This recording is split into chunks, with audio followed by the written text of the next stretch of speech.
nous sommes, donc je suis très, vous dire merci pour toutes les gentillesses, bien sûr, et pour Benjamin, pour Kevin, c'est un peu comme, même Benjamin c'est un peu comme un fils, hein. J'ai beaucoup d'enfants partout. On les a tous adoptés parce qu'on les aime tous, mais je sais pas, quand j'ai vu Benjamin, je sais pas, je trouvais qu'il était tellement mignon.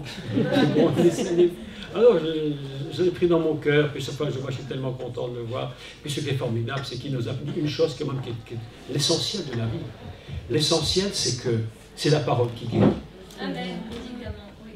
Il y avait une petite fille qui avait dit à son papa, j'aime bien Jésus parce que c'est un médicalement. Ah, très joli.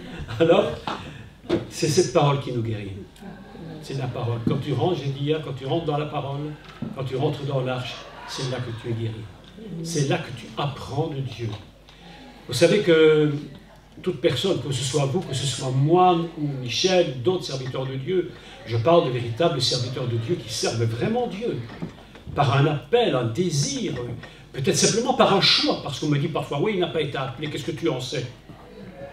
On dit, c'est un ministère autoproclamé, qu'est-ce que tu en sais? Est-ce qu'un ministère autoproclamé est automatiquement un mauvais ministère? Ça ne veut rien dire. Ça ne veut rien dire. Est-ce que tu as vraiment choisi de servir Dieu?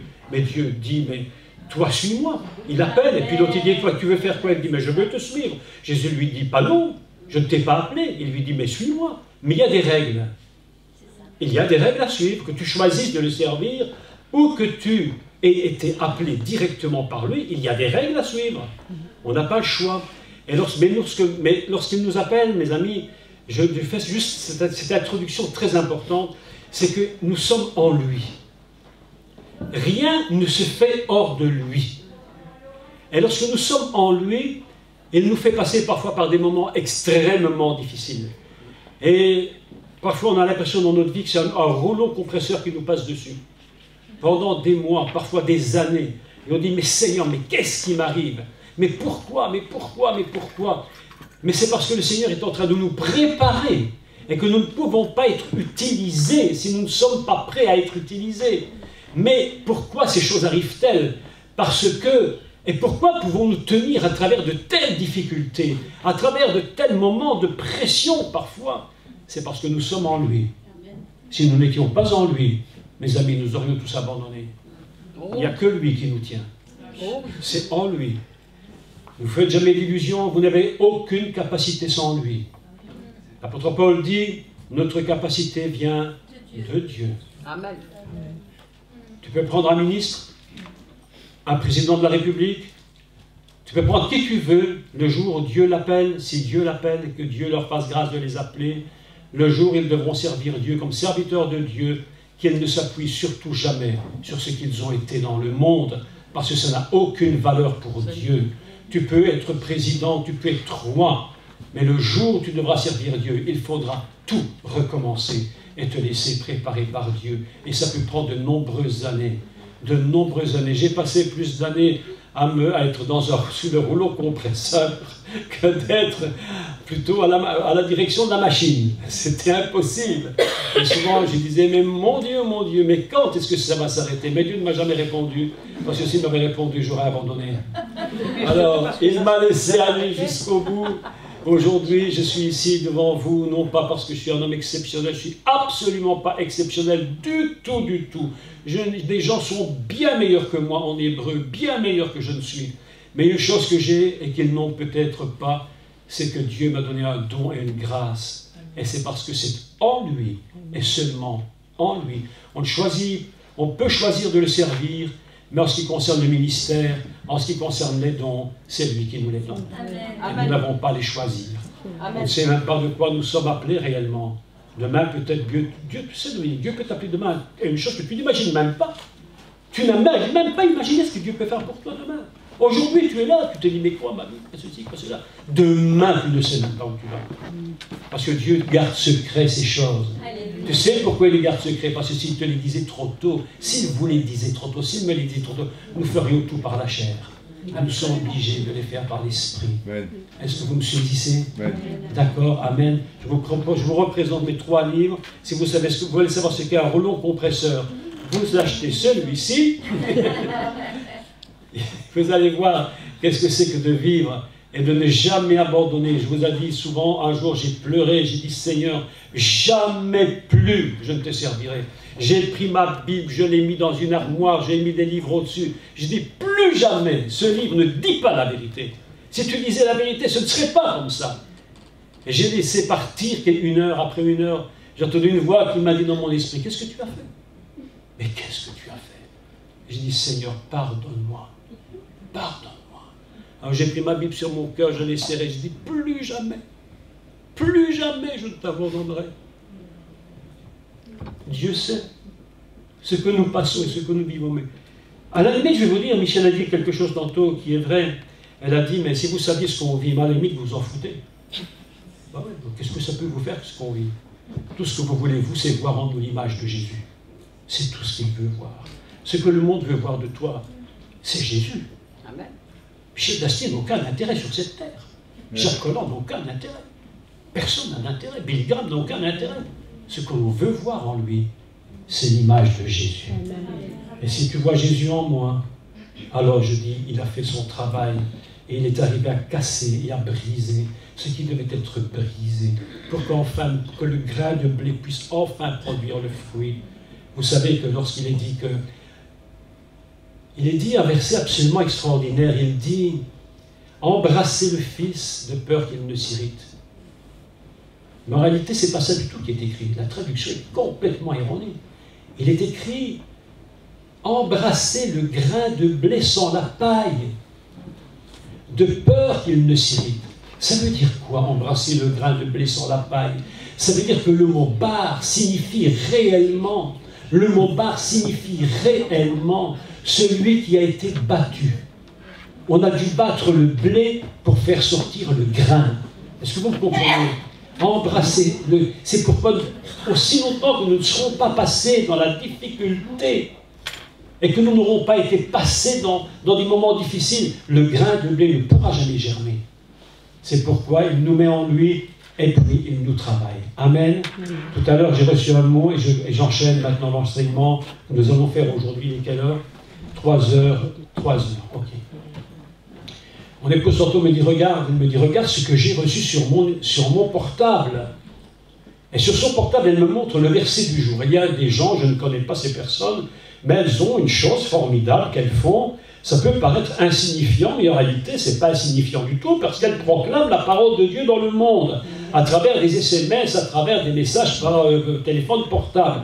Et le verset du jour, aujourd'hui, tenez-vous bien de ce que c'était. Il est écrit « Préparez au désert le chemin du Seigneur ». Et j'ai dit « Mon Dieu, le Saint-Esprit est en train de communiquer au monde entier le même message. » Le Saint-Esprit a cette capacité absolument extraordinaire de donner au monde entier un message similaire. Vous imaginez ce qu'il faudrait faire, nous, personnellement, si nous devions communiquer au monde entier ce message. Il nous faudrait des milliers, des millions et des milliers, des centaines de milliers de téléphones portables et d'adresses e-mail pour porter le même message. Encore faudrait-il que les gens le lisent et le reçoivent. Mais voilà que le Saint-Esprit a cette faculté inimaginable de communiquer à son Église en une fraction de seconde le même message à toute l'humanité. Préparez au désert le chemin du Seigneur. C'était vraiment le message de Dieu. Donc, je vous propose ce livre ici. Il est combien, tu m'as dit? 14 16 euros celui-ci. 16 euros. Si vous ne l'avez pas, je vous dis vraiment achetez-le ou achetez-le pour l'offrir à quelqu'un. Et vous verrez, c'est vraiment un très très bon livre. Je vous propose celui-ci, je vous en ai parlé hier, le Pacte d'amour. C'est à 12 euros. Si vous les achetez par 10, c'est 10 euros. Et alors je vous propose celui-ci également. Ce n'est pas de moi, mais c'est de ma sœur, de qui je t'ai parlé tout à l'heure, qui fait du théâtre, qui organise des spectacles. Elle a fait un très bon spectacle qu'elle a intitulé ici « Le bois du renard ». C'est intéressant, c'est l'histoire des enfants juifs qui ont été sauvés pendant la guerre à travers les soldats américains et allemands. Donc c'est une histoire vraie, en plus romancée mais vraie. Donc c'est 14 euros. Et alors le célèbre et dernier publicité, il faut toujours honorer ce qu'il faut honorer, bing, le voilà. Le CD de notre fiston et c'est son papounet qui vous le présente, c'est le prawn, il s'appelle High Odyssey. High Odyssey. Alors, 4 morceaux magnifiques, enregistrés en Angleterre et composés par lui, et vous avez entendu une voix en cristal, et on bénit ce jeune homme, parce que vraiment, il a quelque chose, Dieu l'a choisi. Et même quand il chante des chants baroques, qui ne sont pas même chrétiens, les gens qui sont dans la salle disent, une dame lui a dit, j'ai été guéri. C'est incroyable. Le Saint-Esprit fait ce qu'il veut, comme il veut. Amen. Amen, que Dieu vous bénisse tous. Voilà. Tout ceci étant dit, nous allons passer aux choses sérieuses. Je vous ai parlé hier, peut-être que je vais le prendre, ça sera plus simple, parce qu'autrement ça va compliquer beaucoup les choses. Et Dieu nous a... Hier, je vous ai parlé de Noé, aujourd'hui, je vous dirai encore quelques mots sur Noé. Noé a donc une particularité absolument extraordinaire d'être un des premiers jalons, pas le premier. J'ai choisi quelques personnages bibliques importants parce que je ne pouvais pas choisir tout le monde, autrement on en avait pour des mois. Mais j'ai choisi donc un personnage, Noé, qui a une particularité, un des premiers jalons importants dans les premiers pas qui vont révéler qui est le Messie, Yeshua.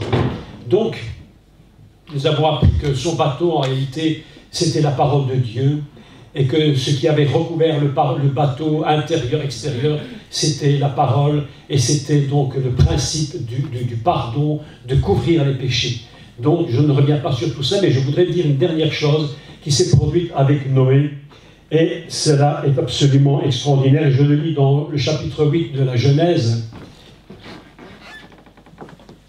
Je ne saurais pas tout vous expliquer parce que c'est très très long, mais enfin, je vais quand même la lire et vous allez comprendre quelque chose d'absolument prophétique, mais absolument mais inimaginable. Il n'y a que la parole de Dieu qui est capable. On pourrait essayer de l'inventer, on ne pourrait jamais y arriver. Écoutez le texte. Et donc, Genèse chapitre 8, et je vais lire à partir du verset 11. Tout ce qui précède, je pourrais vous l'enseigner, mais je n'ai pas du tout le temps de le faire maintenant, c'est impossible. Donc, j'essaie de venir à l'essentiel. D'accord? Vous me suivez bien? Ok. Je commence la lecture. La colombe revint à lui sur le soir, et voici une feuille d'olivier arrachée était dans son bec. Noé connut ainsi que les eaux avaient diminué sur la terre. Il prit, le texte hébreu dit ceci, il prit patience, c'est extraordinaire le texte, hein, il prit patience encore 7 jours. Et il lâcha la colombe, mais elle ne revient plus à lui. Je voudrais vous parler du texte hébreu, et il est écrit ceci, écoutez, c'est absolument extraordinaire. Il est écrit que Noah va monter sur l'arche, il va lâcher le corbeau qui revient, etc. Il va lâcher la colombe qui revient, il la relâche, et puis à un moment donné, la colombe revient, et cette colombe, quand elle revient, elle a quelque chose dans le bec.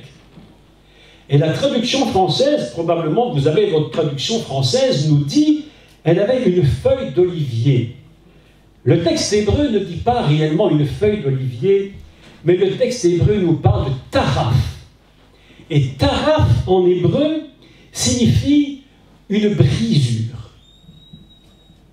Il faut que lorsque la colombe revienne, qu'il y ait eu la brisure. Elle revient avec quelque chose de brisé pour que le monde puisse recommencer.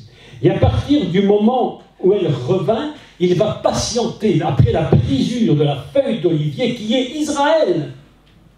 Israël, c'est l'olivier. Et la colombe revient avec un Israël brisé. Parce qu'aussi longtemps qu'Israël ne sera pas brisé, Israël ne reconnaîtra jamais le Messie. C'est pourquoi elle revient avec une branche brisée. Il dit un taraf. Et au moment où il revient avec un taraf, c'est-à-dire une brisure de l'olivier, la Bible nous enseigne, il patiente encore 7 jours. Il lâche la colombe qui ne revient plus. Elle est partie, elle a trouvé un endroit pour se poser. N'est-ce pas? Alors on se dit, mais où a-t-elle pu se poser? Voilà la question. Où la colombe a-t-elle bien pu se poser, ma sœur? Eh bien, elle va trouver l'endroit qui est la brisure d'Israël, celui qui deviendra plus tard la circoncision d'Israël. Et lorsque nous lisons un livre absolu, l'évangile de Jean, il est écrit que lorsque le Messie sortit de l'eau, une colombe se posa sur lui. Ainsi, nous constatons une chose inimaginable, c'est que Dieu ne fonctionne pas comme nous dans le temps. Il y a une lecture de la Torah qui est une lecture à un autre niveau. Un autre niveau. Ce n'est pas seulement des milliers d'années qui passent pour Dieu, c'est l'instant immédiat. Lorsque Dieu dit quelque chose, c'est immédiatement que Dieu fait la chose. La colombe sort, elle revient avec la brisure, comme le Messie brisé. Israël brisé, le Messie brisé qui vient d'Israël. Et la colombe revient, et Noé comprend, Noé dit, « Ah, j'ai compris, la brisure s'est produite, le monde peut recommencer. » Et la colombe s'en va, elle ne revient plus, plus jamais il l'a retrouvée. Mais nous l'avons retrouvée, la colombe. Lorsque le Messie est sorti de l'eau, il est dit, la colombe se posa sur lui. Et Jean-Baptiste dit, j'ai vu, le Seigneur m'a révélé que celui sur qui tu verras la colombe se poser, celui-là, c'est le Messie. Ça, c'est la Torah. Est-ce que c'est pas magnifique? La Torah est absolument extraordinaire. Tout était prévu. Il a mis le chemin du Seigneur en place dès le commencement. Aujourd'hui, mes amis, nous ne sommes qu'en dans la continuité d'un chemin que Dieu a tracé de toute éternité. Il avait mis son plan à exécution et il a dit jamais ça n'échouera. Quoi que fassent les hommes, jamais ça n'échouera. C'est impossible que ça échoue. Oh là là, quel texte absolument incroyable. Et puis, il va se produire quelque chose de tout à fait particulier que j'aimerais vous lire. Alors, voilà, je voudrais vous lire à la question que notre jeune dame nous a posée hier au sujet des animaux purs et impurs. Et au sujet d'un principe très important qui est le principe de manger de la viande. Quelle raison, voilà la question que je vous pose, quelle raison avait Dieu de faire passer l'humanité qui était végétarienne dans une humanité qui va devenir carnassier. Carnivore. Oui, je suis dans la confusion. Ma boule. Carnivore. Pourquoi passer du végétal à l'animal et comme nourriture en plus? Alors il y a beaucoup d'explications que peuvent nous donner les maîtres d'Israël, mais je vais retenir, moi, une des deux raisons fondamentales. Les deux raisons fondamentales. Je mets de côté un peu les raisonnements rabbiniques qui ne sont probablement pas des erreurs, évidemment. Il y a des vérités très importantes à dire, mais je vais retenir deux idées fondamentales. La première, pourquoi carnivore? Pourquoi manger de l'animal? Pourquoi faire entrer les animaux purs, les animaux impurs dans l'arche? Et puis, lorsqu'ils sortiront, on pourra manger de la chair animale. Il faut savoir une chose, c'est que Dieu va mettre en place un projet qui lui, j'allais dire, pour une expression très terre à terre, qui lui tient fort à cœur. C'est pas une très belle expression, mais on va se comprendre. Il avait prévu qu'un jour viendrait où il faudra absolument, lorsque viendra Moïse, donc vous voyez, les siècles vont passer pour arriver à Moïse. Il va falloir à un moment donné que lorsque viendra Moïse et qu'il recevra la loi, que l'on puisse sacrifier des animaux et que l'on puisse également manger ces animaux. Il va falloir, pourquoi va-t-il le faire? Eh bien, la première chose que nous allons apprendre, c'est que lorsque le peuple d'Israël est enfermé en Égypte, à la sortie d'Égypte, après la 10e plaie, au moment de la 10e plaie, qui est la mort des nouveau-nés égyptiens, Dieu va dire deux choses absolument inimaginables et que j'ai écrites ici, et qui ont une relation directe avec Noé. Dieu ne fait rien, Dieu ne fait pas un chemin découpé. Dieu fait une ligne continue. Et l'Esprit de Dieu va donner j'allais dire, comme une fluidité dans toute l'histoire qui va amener au Messie. Donc, pour que Moïse, à la sortie d'Égypte, leur dise « Vous allez manger de l'agneau », première chose qu'il faut savoir, il fallait bien manger des animaux. S'ils étaient restés végétariens, ce n'était pas possible. Donc, lorsque Dieu dit aux descendants de Noé, vous mangerez des animaux, le but de Dieu, c'était qu'un jour nous mangerions l'agneau. Sans manger de la chair animale, il aurait été impossible de mettre la loi et des sacrifices en pratique. Est-ce que vous me suivez? Obligé de mettre en pratique cette loi, et pour ça, Dieu va mettre un premier pas dans ce projet. Il dira à Noé, vous mangerez de tous les animaux, mais pas avec leur sang. D'ailleurs, on retrouve ce texte évidemment dans Lévitique 17, tu mangeras l'animal, mais tu ne mangeras pas avec son âme, c'est-à-dire avec son sang. Donc c'est bien une idée qui nous vient depuis Noé. Le projet de la loi de manger l'agneau, de manger et d'offrir les sacrifices et qu'on peut manger ces sacrifices, c'est un projet qui nous vient depuis Noé, que Dieu a mis en place. Mais vous imaginez de Noé à Moïse les siècles qui sont passés. Mais Dieu est très très patient.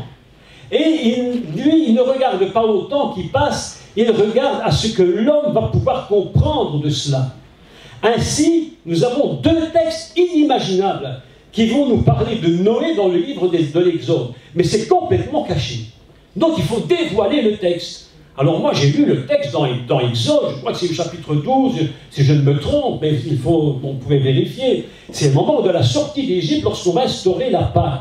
Vous vous souvenez qu'il est dit de Noah qu'il était tzaddik tamim. Il était juste et intègre, simple, même naïf. C'est drôle ça. On voit des gens parfois un peu naïfs. C'est ce qu'on appelle les gens qui ont la foi du charbonnier. C'est des gens qui ne se compliquent pas la vie. Dieu dit, il a dit. Ce qui ferme les portes du miracle, c'est notre intellect. Ce qui nous ouvre la porte du miracle, c'est notre simplicité. Amen. Ouvre ton cœur. Sois naïf devant Dieu. Sois naïf devant lui. Et si tu as l'impression que tout va mal, sois quand même naïf. Et ne te pose pas 1000 questions inutiles. Seigneur, tu l'as dit, ça se fera. Noé était comme ça. Écoutez ce qui est dit dans le texte d'Exode. Je peux essayer de le retrouver quand même. Si je trouve le texte, je vous le donne. Attendez, je cherche. Alors, je vous donne la référence. Attendez, je vais trouver ça. Oui, c'est trop loin. Alors...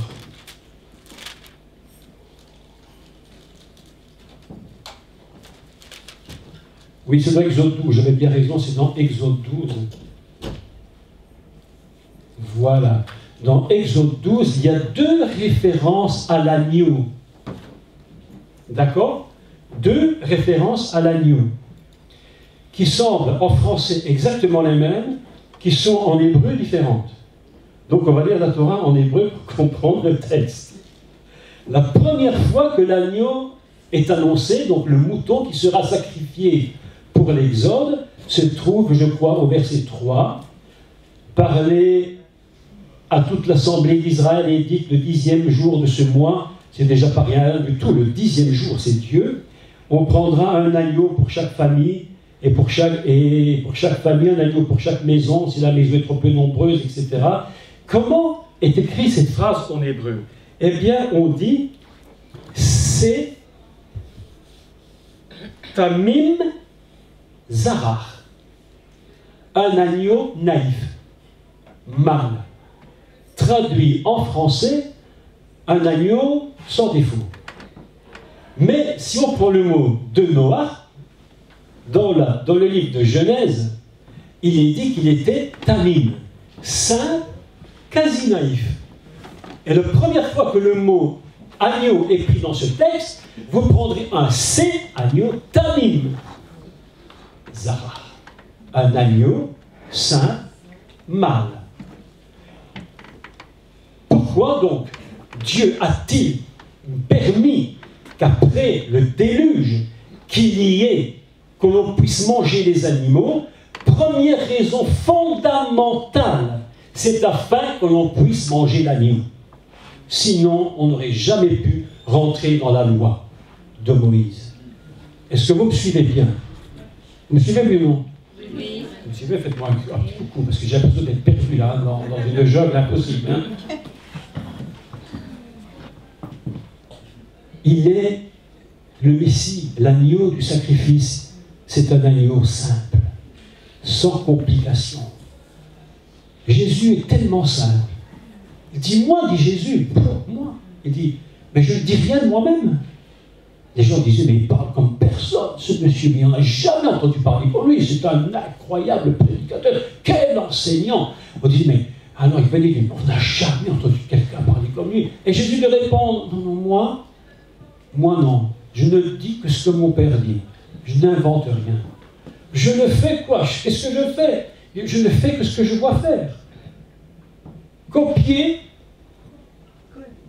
coller. C'est ça le Messie, un copier-coller. Mes amis, première fois qu'on parle de Jésus, on dit qu'il est amime, simple,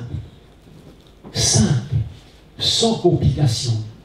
Et la deuxième fois qu'on parle de lui, toujours dans le livre de l'Exode, chapitre 12, et au verset, cette fois, au verset 5, on dit de lui, ce sera un agneau sans défaut, mâle. Deuxième chose en français qui ressort comme deux gouttes d'eau au premier, mais la deuxième dit autre chose. Comment dit-on cela en hébreu? On dit que l'agneau porte un nom spécial. Il s'appelle Ish-sé, l'homme mouton. L'homme mouton, que personne n'a osé traduire, parce que ça paraît impossible comme traduction. Comment peut-on mettre dans ce texte en français, ou en je ne sais quelle langue, qu'il va choisir un homme mouton? Mais voilà qu'il est mouton et qu'il va pouvoir être mangé pour une simple raison, c'est que l'homme mouton, Jean-Baptiste le dira, c'est lui, c'est le Messie. C'est l'homme mouton, c'est lui. Il vient chercher son épouse. Il vient la chercher, son épouse. Il descend du ciel. Oh, c'est toute une aventure. Il rentre dans Myriam. Il se développe dans son corps et puis il sort, il va sortir du baptême et la première chose qu'il fait, il va chercher l'épouse parce qu'il est venu pour. Il est venu pour chercher l'épouse, donc il va la chercher. Que fait-il? Où va-t-il? Dans une noce. L'homme mouton. Il sait qu'il sera sacrifié. Mais la première chose qu'il fait, c'est de chercher l'épouse. Et il ne la trouve pas. Triste. L'épouse n'est pas en noces. Quel malheur. Ainsi, il va devoir sacrifier sa vie. Il va donner sa vie pour son épouse. L'épouse, la première épouse du Messie, c'est Israël. N'oubliez jamais que la première épouse du Messie, c'est Israël. Dans le cœur de Dieu, Israël, c'est non seulement un fils, mais c'est en même temps une notion épouse. Il est uni avec elle, il ne peut pas s'en séparer, c'est impossible. Ainsi, le Messie vient et il est en train de mettre en pratique une chose absolument inimaginable et qui était prévue depuis Noé. Sans Noé, sans la nouvelle histoire du monde qui recommence avec ce régime de la chair, de manger de l'animal, mes amis, sans cela, il était impossible. Même pas possible qu'on puisse faire la sortie d'Égypte. Si la sortie d'Égypte existe, c'est qu'à cause de Noé. Parce que c'est Noé qui a commencé le premier, à qui Dieu a dit « Mais vous mangerez des animaux ». Sans ça, c'était impossible. Ainsi, vous comprenez une chose, c'est que la ligne que Dieu est en train de tracer dans toute l'histoire, elle est continue, elle ne va jamais s'interrompre. Israël va tomber dans des catastrophes, Israël va être déporté, Israël va connaître les pires choses, mais jamais Dieu n'a abandonné son projet, le plan qu'il a tracé, et s'accomplira à travers et contre tout, et personne ne pourra rien y faire. Je te dis une chose, mon frère, ma soeur, mon ami, je te dis, ce que Dieu a dit sur ta vie, si tu le crois, ne pourra jamais échouer. Amen. C'est impossible. Tu ne sais même pas ce que Dieu a prévu pour toi demain. Amen.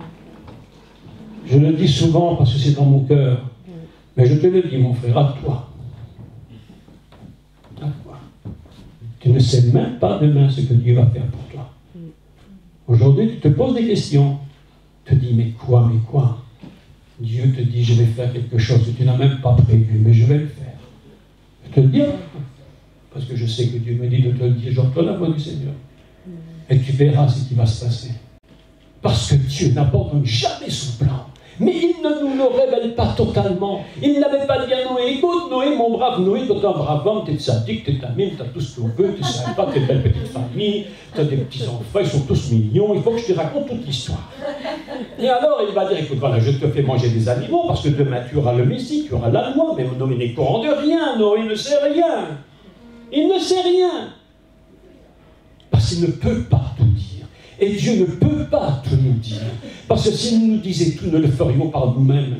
Mais il veut que tu rentres dans son plan par la foi et par obéissance. Ainsi, l'histoire des animaux commence à se mettre en place. On commence à manger de la chair animale. Ça devient banal. Aujourd'hui, tu achètes un steak, c'est banal. Mais dis merci Noé. Dis merci Noé. Parce qu'aujourd'hui je mange un bon steak, c'est parce qu'un jour Noé était là, sans lui, il n'y aurait même pas de boucher. Tous les bouchers devraient louer tous les jours Dieu pour avoir donné Noé. Mais oui, parce que tous les jours tu manges la viande. Ce midi on a mangé de la viande, c'est grâce à Noé. Parce que Dieu avait dit à Noé, tu mangeras des animaux. Dans cette histoire, mes amis, il y a quelque chose d'absolument fantastique. Maintenant, je réponds à ta question. Les animaux purs, les animaux impurs. Sans rentrer dans tous les détails, je vais te dire deux choses. Il faut bien les comprendre. Ici, on fait une lecture de Torah. Tu es d'accord? Une lecture de Torah à un autre niveau que la lecture normale. Si tu fais la lecture normale, on va avoir beaucoup de peine de comprendre ce qui est écrit. Parce que le texte hébraïque est très, très, très compliqué. Donc, je vais faire seulement une explication globale. Les animaux purs et impurs représentent les nations juives et non juives. C'est ça que ça représente. Les rabbins, si vous allez sur des sites rabbiniques et vous essayez d'écouter les explications des animaux purs, impurs, avec des pieds fourchus, pas fourchus, etc., les explications qu'ils donnent ne sont vraiment pas très très claires, et je crois qu'eux-mêmes n'ont pas une très très grande, je ne sais peut-être pour eux, mais en tout cas pas pour moi, l'explication ne me paraît pas très très très très brillante. La réalité, c'est autre chose. C'est que dans l'arche, Dieu fait rentrer les justes et les injustes, les juifs et les non-juifs. Pourquoi il fait rentrer les injustes? L'explication serait très longue, mais mes amis, je vais vous dire un secret inimaginable. Quand on est rentré dans l'arche, l'humanité est rentrée dans l'arche. Pourquoi? Parce que lorsque le Messie est mort sur la croix, quand il est mort sur la croix, la Bible nous dit que nous étions en lui. Nous sommes morts avec lui, c'est ce que nous disions tantôt. Nous sommes morts avec lui. Mais qui est mort avec lui? À votre avis, qui est mort avec lui? Je vous pose une question. Qui est mort en lui? Mais qui tous? L'humanité entière, même Hitler, même Mussolini. Tous ces gens étaient en lui. Et il est mort. Il est mort pour toute l'humanité. La bonne nouvelle n'est pas une chose compliquée. La bonne nouvelle, mes amis, la bonne nouvelle est simple. C'est de dire aux gens, Jésus-Christ est mort et vous étiez mort avec lui. C'est tout ce que je te demande de croire. C'est pas compliqué. Quand il est mort, tu es mort avec lui. Et il te demande une seule chose, c'est de le croire. C'est pas plus compliqué. Le ministère d'évangélisation est un des ministères, le premier ministère que Dieu a installé. On dit toujours, les pasteurs, c'est le ministère le premier. Mais non, c'est pas le premier. C'est quasiment le dernier. C'est pas être pasteur qui est important ou quoi que ce soit, n'a aucune importance. C'est un ministère à part entière, mais le ministère d'évangéliste, c'est le premier du premier. Parce qu'il a dit, allez par tout le monde et prêchez la bonne nouvelle à toute la création, que lorsque le Messie est mort, l'humanité est morte avec lui. C'est pourquoi il s'appelle Adam. Et que Adam, mourant, tout le monde meurt avec lui. La seule chose qu'il demande, c'est que l'on croit cela. La bonne nouvelle, c'est qu'il est mort pour toi lorsque tu ne croyais pas, lorsque tu étais encore loin de Dieu, et qu'on t'a annoncé l'évangile que Jésus était mort pour toi. Tu es venu à la croix, mais ce n'est pas à ce moment-là que tu étais en lui. Tu étais en lui depuis l'éternité des temps. Amen, amen, amen. Tu étais en lui depuis le commencement de l'univers. Tu étais déjà enfermé en lui. Parce que l'apôtre Paul nous le dit dans l'épître aux Éphésiens ou aux Philippiens. Tout est en lui, par lui, pour lui, avec lui, rien n'est sans lui. Il est la seule, il est la pierre angulaire, il est celui qui renferme tout en lui. C'est impossible autrement. Même le pire pécheur, le pire païen, le pire meurtrier, lorsque Jésus est mort, il est mort avec lui. Amen. Amen. Et c'est pourquoi je vais vous dire une autre vérité. Vous savez pourquoi les non-croyants vont ressusciter? Voilà l'histoire. Pourquoi les non-croyants vont ressusciter? Ben parce qu'ils étaient en lui. Mais ils ressusciteront pour le jugement. Nous nous ressusciterons pour la gloire. Il est dit qu'à la fin des temps, tous ressusciteront, mais pour le jugement. C'est impossible qu'une seule personne ne ressuscite pas, parce que le Messie est ressuscité. Et tous nous sommes en lui. Mais ceux qui n'ont pas voulu de lui, ils seront jugés par rapport à leur choix. Ainsi, je reviens à mon ami Noé. Dieu lui donne dit, tu mangeras de tous les animaux, tu ne mangeras pas la chair avec son sang, son âme, je ne rentre pas dans tous les détails, bref. Mais le but de Dieu était d'installer au commencement du recommencement du monde le principe du sacrifice qui allait avoir lieu. Et c'est pourquoi le nom de Ish Tamim Zachar intervient pour la première fois dans le livre de l'Exode au moment de la sortie d'Égypte. Un agneau naïf, simple, sans complication et mâle, et qui est évidemment plus loin, on va dire qu'il est Ish, c'est un homme mouton.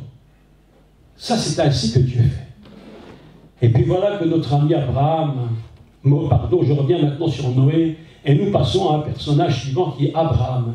Et là, de nouveau, Dieu va mettre dans son plan, dans son projet, il va mettre en place un système différent.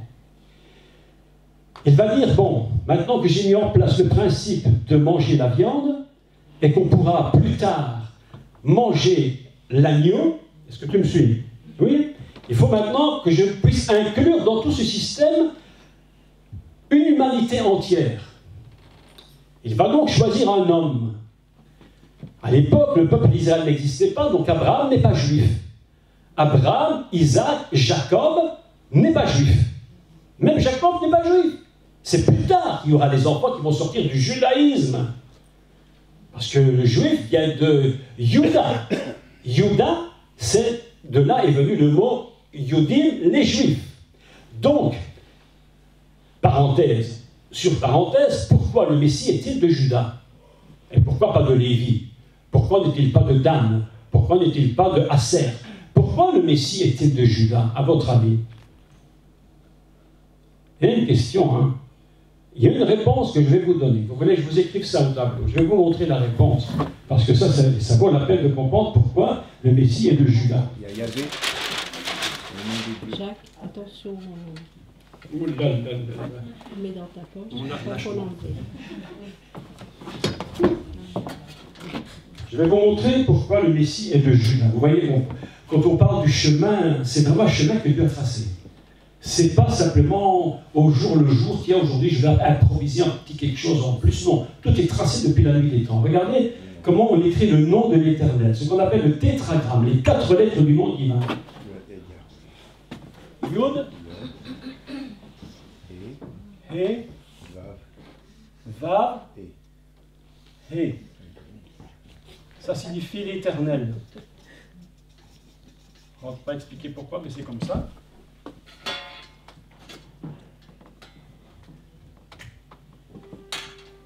Jésus a fait une déclaration très importante. Jésus a dit, je suis la porte. Comment dit-on une porte en hébreu? Dalet. Dalet, c'est une porte.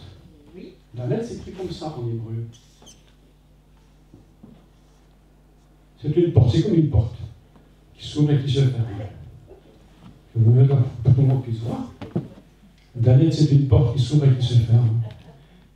Vous prenez le nom de l'Éternel, l'Éternel, Yud, He, Vav, He. Vous prenez le Dalet et vous le mettez ici. Et vous lisez Juda, Juda. L'Éternel a introduit la porte à l'intérieur de son nom. Et la porte, c'est le Seigneur. C'est pourquoi le Messie ne pouvait venir que de Juda, et non pas d'une autre tribu. C'était impossible. D'ailleurs, l'Épître aux Hébreux, elle, va nous expliquer une chose absolument formidable. L'Épître aux Hébreux va nous expliquer qu'elle ne pouvait être d'une autre tribu que celle de Juda, et qui n'était pas choisi pour le ministère sacrificiel. Il ne pouvait pas faire normalement du sacrifice. D'ailleurs, vous n'avez jamais vu Jésus aller au temple faire le ministère de sacrificateur. Jamais il n'était au temple. Ce n'était pas son lieu. Le seul lieu où le Messie peut faire son ministère de sacrificateur, c'est dans le tabernacle céleste et non pas le terrestre. Il est impossible que le Messie fasse son ministère dans le tabernacle terrestre. Ce n'était pas le lieu où il devait agir en tant que sacrificateur. Est-ce que vous me suivez bien? Donc, revenons à nos moutons.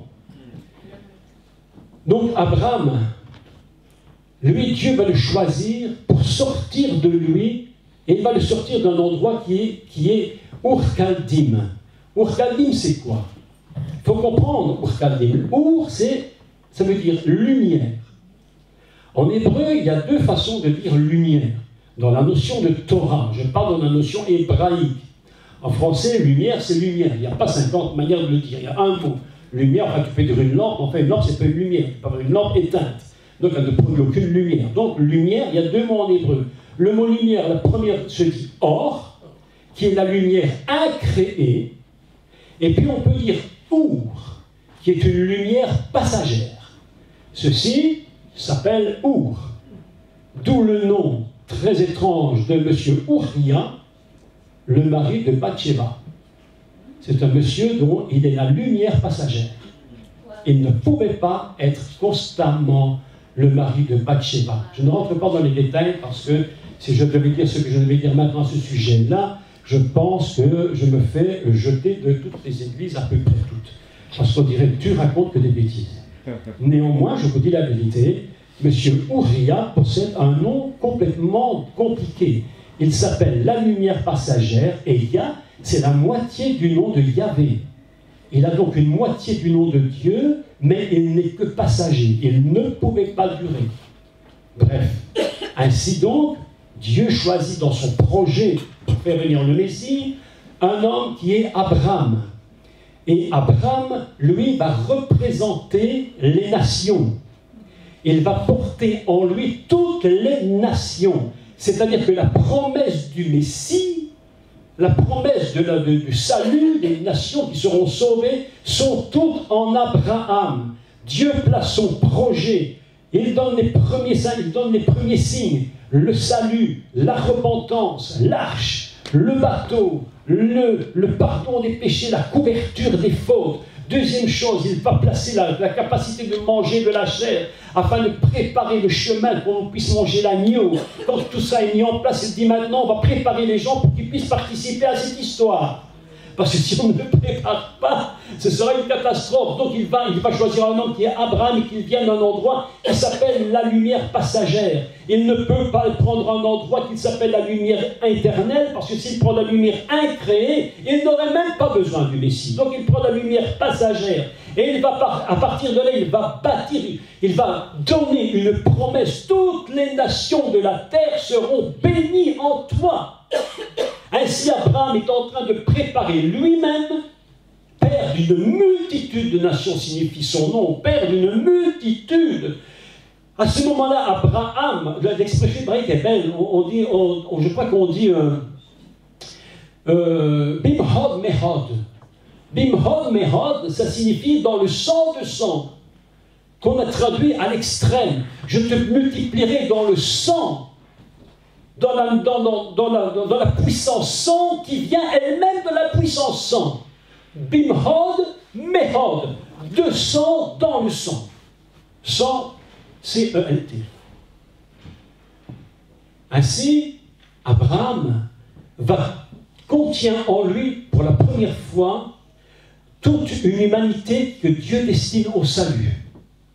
Mais pour l'amener au salut, il va falloir qu'il continue que son projet continue dans le temps.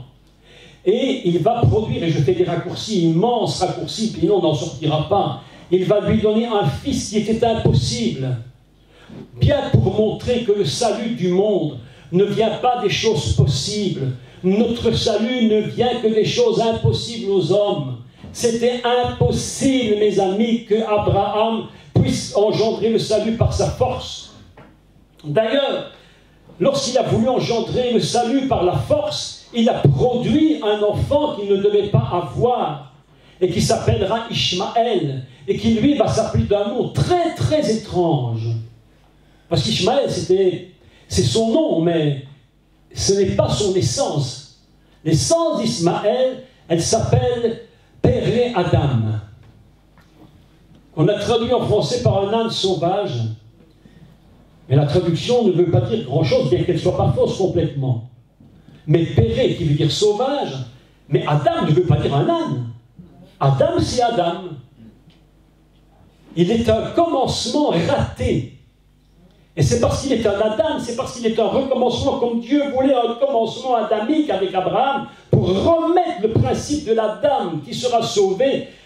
Abraham fait une erreur, il tombe dans le piège, il n'a pas fait attention. Son fils, étant un recommencement, étant le fils d'Abraham, ne peut en aucun cas être autre chose qu'un commencement. C'est pourquoi il s'appelle Adam. Il s'appelle Adam, mais en même temps, il est complètement sauvage. Péré Adam, incontrôlable. Il sera contre ses frères tout le temps. Ce sera la guerre. Depuis cette époque jusqu'à aujourd'hui, c'est la guerre. On ne peut pas les contrôler. Je parle de la majorité. Je parle de la majorité. Je ne parle pas des individus. Il y a toujours beaucoup aujourd'hui de musulmans, d'arabes qui se tendent au Seigneur. Mais le fondement même de ce personnage, c'est un Péré Adam. Donc Abraham va engendrer, lui, toute une lignée absolument extraordinaire. Les nations seront en lui. Il va porter ces nations. Mais pour que ces nations viennent, il va devoir engendrer un fils. Et ce fils sera un fils surnaturel, mes amis. Entre Yitzhak et le Messie, il y a une grande similitude. Je voudrais vous expliquer la similitude entre Isaac et le Messie. Comment sont-ils si proches? Comment ont-ils des notions si proches l'une de l'autre? La première chose que l'on peut dire, c'est qu'Yitzhak est engendré par un homme et une femme. Oui, ça, il n'a pas le choix. La vieille maman Sarah, la pauvre, elle n'en pouvait plus.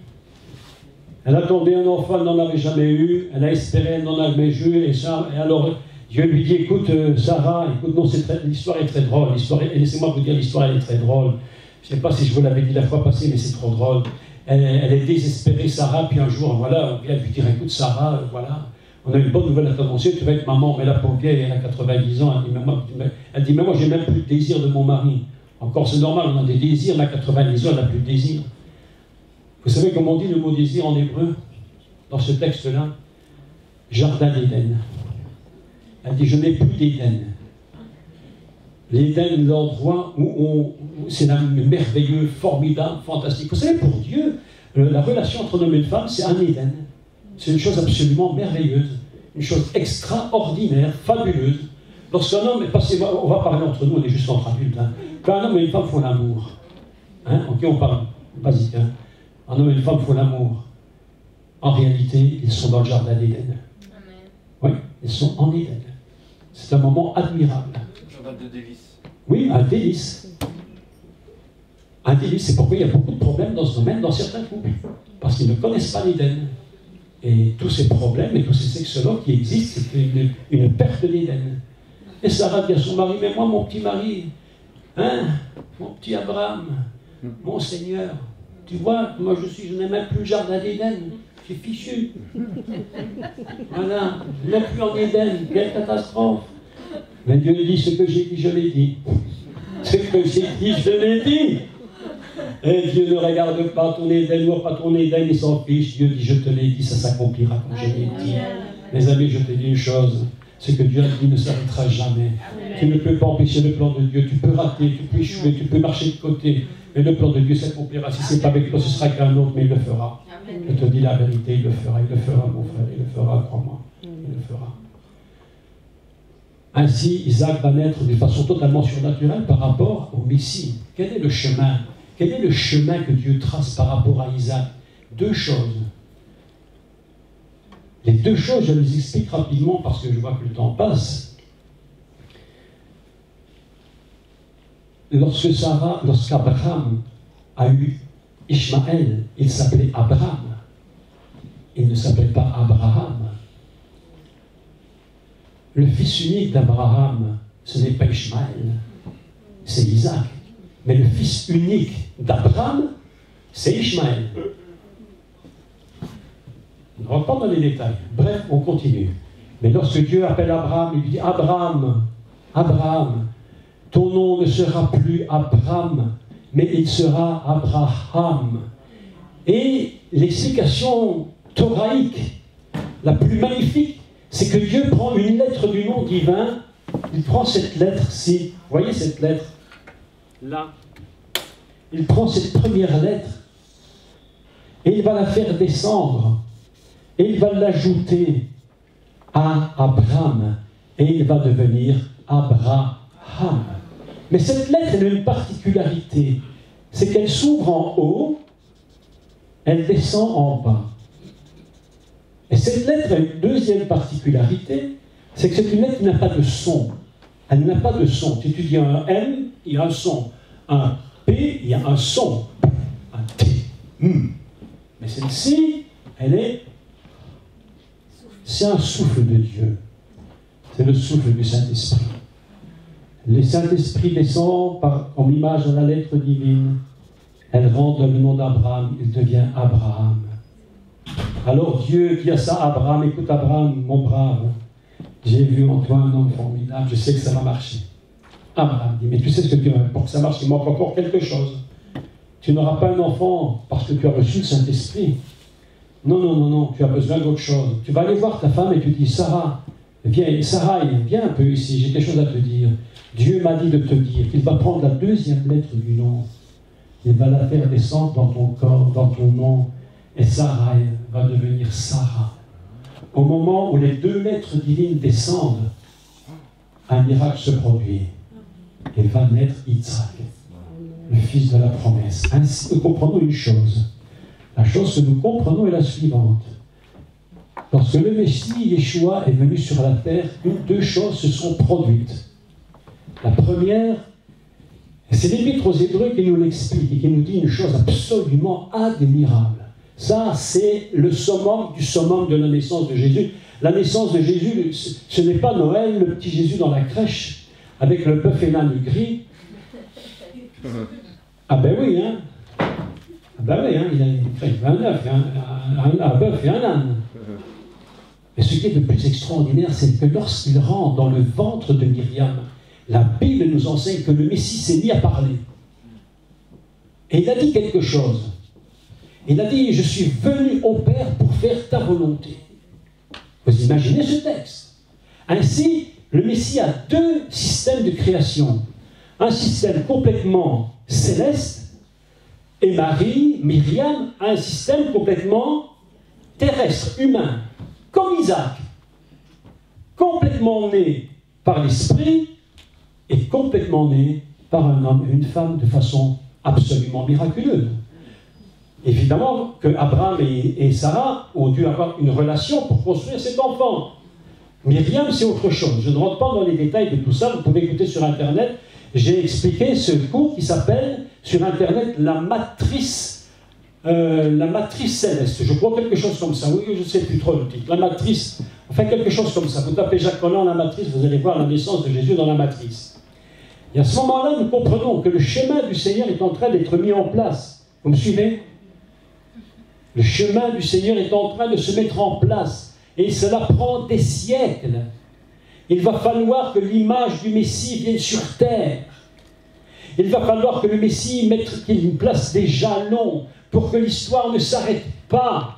Elle ne peut pas s'arrêter. Noé, la grâce, le repos, manger des animaux, et puis on va passer à Abraham, et puis on va passer à l'humanité qui sort, on va passer à la naissance surnaturelle. C'est tout un processus que Dieu met en place pendant des siècles pour qu'un jour vienne celui qu'on appellera Yeshua HaMashiach, Jésus le Messie. Vous imaginez les siècles et les siècles, et même quelques millénaires pour qu'on puisse arriver à une telle chose. Dieu est un Dieu patient. Son plan s'accomplit. On ne peut pas l'éviter. L'humanité ne peut pas l'éviter. La politique peut marcher ou pas marcher, ça ne change rien au plan de Dieu. Tu peux avoir un bon job, un mauvais job, tu peux le garder, tu peux le perdre, tu peux réussir, on peut te prendre, on peut te voler, on peut faire tout ce qu'on veut. Le plan de Dieu s'accomplira, point final. Vous voyez, il faudrait passer encore beaucoup d'heures, hein? Mais je raccourcis tout entre 1000 rapidités. Et voilà que Abraham engendre Isaac, et Yitzhak, lui, va engendrer un personnage qui va être déterminant pour le salut du monde, et qui est Jacob. Et Jacob a 2 noms.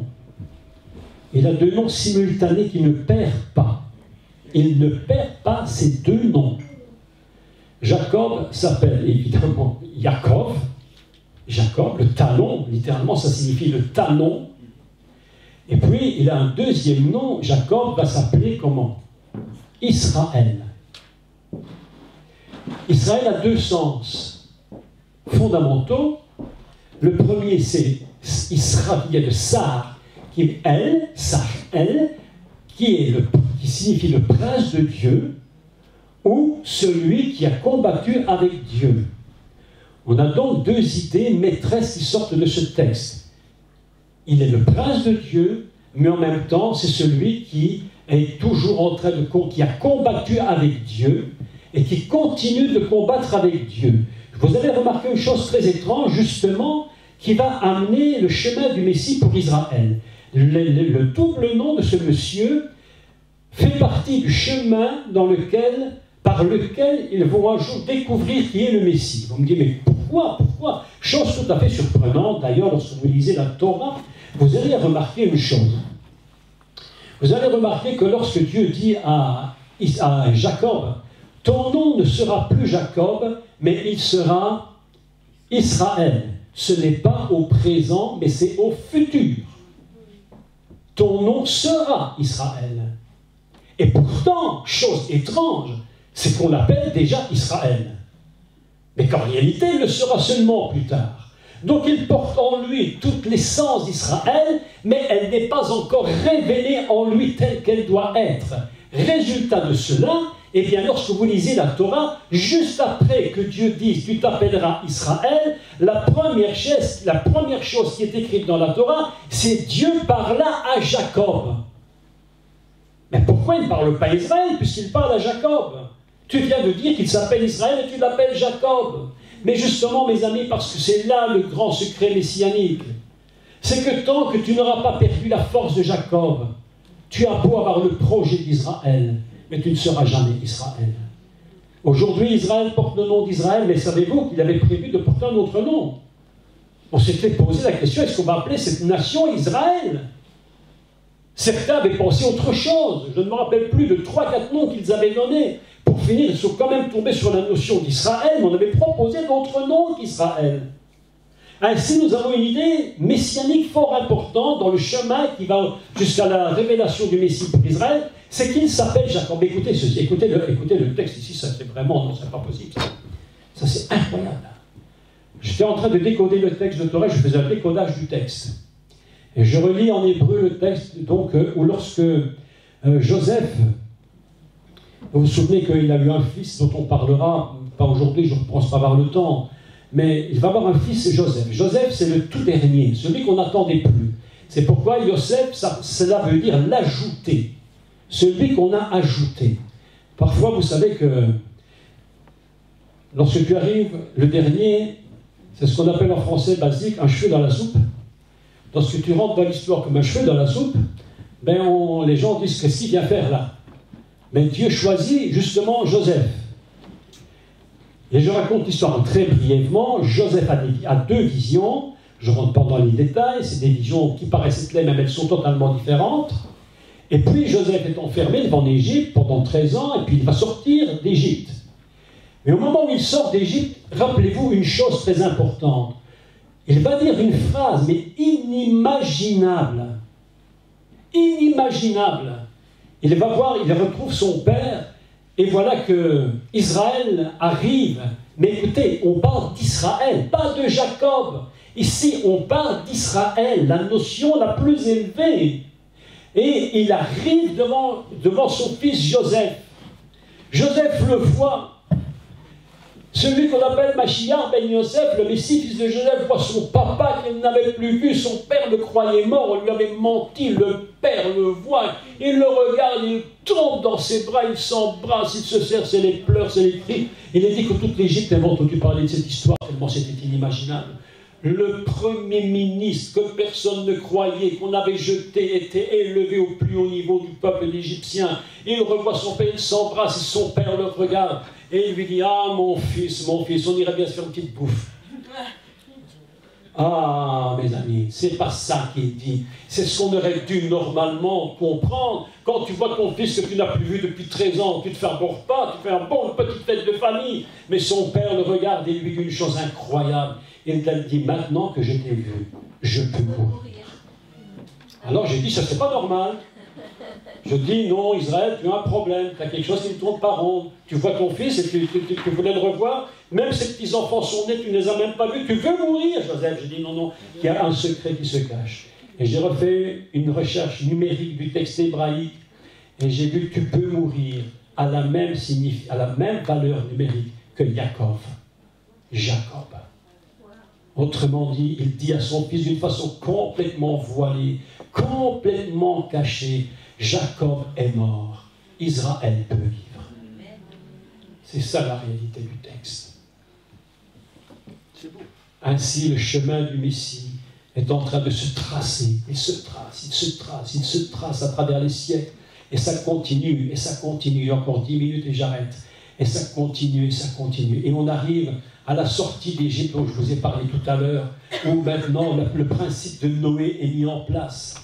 On peut manger de la chair, l'agneau est prêt, on va manger l'agneau. Il est simple, il est naïf, il est simple, il est droit, on peut le manger. On va prendre son sang, on va mettre le sang sur les linteaux des portes. Vous imaginez l'enseignement qu'il faut donner sur le sang.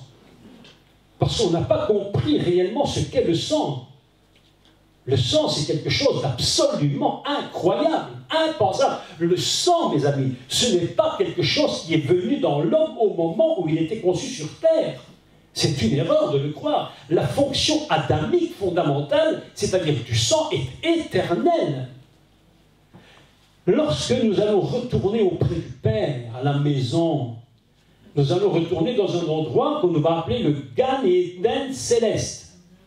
D'ailleurs, en fin d'Apocalypse, on voit que c'est un jardin d'Éden, le ciel. C'est ainsi qu'il nous est présenté. Mais qui habite dans ce jardin d'Éden? Parce qu'il faut qu'il y ait un Adam. Un jardin d'Éden sans Adam, ce n'est pas jardin d'Éden.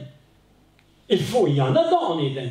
Il faut le prendre quelque part. Le premier Adam, Dieu dit, je l'ai pris, je l'ai sorti de la terre, des champs, du Sadé, et il le plaça en Éden. Le Messie est sorti de la terre, il est monté au ciel, et il est rentré dans l'Éden céleste. Qui est l'Adam au ciel? Le Messie. Lorsque tu vas au ciel, lorsque nous allons le retrouver là-haut, nous allons voir l'Adam originel, celui qui n'a jamais disparu. Il est retourné auprès du Père, il a dit, je vais à la maison, je retourne à la maison. Dans le ciel, il y a un Éden avec un Adam qui est là-haut, c'est le Messie, mes amis. Et c'est là que nous allons vivre un Éden extraordinaire. Sans lui, rien n'est possible. Sans lui, vous pouvez faire tout ce que vous voulez. Vous pouvez vous battre, vous pouvez essayer tous vos efforts. Faites tout ce que vous voulez, vous n'y arriverez jamais. Vous avez besoin du Messie. Il est le seul à vous faire entrer là-haut. Ainsi, il va sortir d'Égypte. Avec cet agneau, on va sortir d'Égypte. Et Moïse va les emmener dans le désert. Et là, dans le désert, va se mettre en place un chemin qui va déterminer toute l'histoire d'Israël, toute l'histoire d'un peuple qui va devenir une nation plus tard. C'est la loi. Et cette loi, elle va marquer Israël pour toujours. Maintenant, je n'ai pas le temps d'expliquer toute cette loi, je vous fais seulement le chemin rapidement, jusqu'au moment où il y aura, je vais dire, un basculement de la loi. Et cette loi qui était impossible par nos efforts, vous savez mes amis, qu'à chaque fois qu'on fait nos efforts pour essayer d'être meilleurs, on est dans la loi. On est dans la loi. Et quand on abandonne et qu'on dit Seigneur, j'y arrive pas, j'ai essayé, j'ai réussi, mais j'y arrive plus. Le Seigneur te dit, mais quand vas-tu comprendre qu'il faut te reposer en moi? Mais arrête! Pourquoi tu te fatigues? Shabbat, Shabbat, Shalom. Shabbat, Shalom. Vous savez, qui sait ce que ça veut dire, Shalom? Dites. La paix. Mais ça veut dire autre chose. Ce n'est pas que la paix, Shalom. C'est ce que tout le monde nous dit. C'est vrai. Mais c'est une part de la vérité. Shalom, ça veut dire payer. Payer. Payer le prix. J'ai payé. On dit Shalom. Tu sais pourquoi on dit Shalom? Je vais te l'expliquer très rapidement et très simplement. Quand tu as une grosse facture à payer, tu ne peux pas la payer. Tu essaies de la payer, mais tu n'es pas en paix. Tu te dis comment je vais faire? Mais lorsqu'elle est payée, tu as la paix. Jésus sur la croix est en train de mourir, et au moment où il va pousser, vous savez, le dernier cri qu'il pousse, c'est un cri. Nishlam. Nishlam, de Shalom, Nishlam. Et il crie littéralement, tout est payé. J'ai tout payé. N'essayez pas de payer. À chaque fois que vous essayez de payer vous-même pour votre salut, pour votre arrangement, pour arranger vos histoires, pour essayer d'être meilleur, à chaque fois que tu essayes par toi-même, tu fais honte au Seigneur qui a tout payé. Demeure en lui, vis en lui, laisse-le te nourrir de sa vie, laisse sa vie t'imprégner. Tu dois devenir un avec lui, une unité avec lui. Nishlam, crie Jésus, il pousse un énorme cri, il pousse un hurlement, nous dit la Bible. Tout est payé, tout est payé. Au moment où il dit ça, le ciel s'ouvre, la nuit tombe sur la terre. Écoutez mes cours sur Internet, sur la matrice et la résurrection de Jésus, vous allez voir quelque chose inimaginable. Ainsi, le chemin du Messie se trace à travers les siècles. Il faudrait expliquer toute l'histoire de Joseph, l'histoire de Moïse, l'histoire des prophètes, l'histoire de David, l'histoire de Daniel. Parce que Daniel va mettre des jalons concernant le Messie. Mais pour conclure tout ceci, parce que ce sera très long sinon, Dieu trace un chemin. Dieu trace un chemin pour son Messie. Dieu trace un chemin pour nous, pour toi. Et le chemin qu'il a tracé pour toi ne peut jamais rater. Mais bien aimé, dites-le, redites-le en vous-même. Je ne vais pas échouer. Je ne vais jamais échouer. Je ne vais jamais échouer. C'est impossible que j'échoue. Je ne peux pas échouer parce que mon Seigneur est avec moi. Je me tiens en lui. Comment je pourrais échouer? Il a dit, tu peux trébucher, mais tu ne tomberas pas. Tu peux être tenté, mais tu n'échoueras pas. Parce que le Messie est avec toi. Et c'est lui qui fait les œuvres que tu ne pourras jamais faire. C'est longtemps qu'on se battra par nous-mêmes. Pourquoi a-t-il donné le Messie? Afin que tu n'aies plus toi-même essayé d'arranger ta propre vie. Sinon, il aurait dit, débrouille-toi, fais ce que tu veux. Débrouille-toi. Essaie de t'en sortir. Et si tu t'en sors par bonheur, eh bien, écoute, tu iras au ciel, sinon tu iras en enfer. Et Dieu dit, non. Je sais qu'ils n'y arriveront jamais. Ah, mon pauvre Adam, mon pauvre homme, qui n'y arrivera pas, ma pauvre femme, qui n'y arrivera pas. Écoute, je te donne une solution. Elle est tellement facile. Laisse mon fils faire le boulot à ta place. Reste en lui. Et je vais te donner la force de résister au diable. Je vais te donner la force de marcher. Et lorsque le diable viendra pour te faire tomber, je te donne la force de résister. Mais si tu ne résistes pas toi-même, tu es cuit. En enfer. Ne résiste pas. Laisse le Seigneur faire ta vie. Laisse le Seigneur remplir ton être et le laisser vivre en toi. C'est lui qui va te donner la force de résister. La Bible nous dit que Jésus a été tenté en toutes choses, il n'a pas failli. Il a gagné sur tous les plans possibles, inimaginables. Il n'en a pas raté une. Alors toi, en lui, tu ne peux pas rater. Tu peux parfois avoir un pas qui trébuche, mais Dieu te relèvera. Amen. Et tu ne tomberas pas. Amen. Et tu iras au ciel, non pas par tes efforts, mais parce qu'il est le sauveur des sauveurs. Amen. Amen. Que Dieu vous bénisse tous. Amen. Alléluia. Alléluia.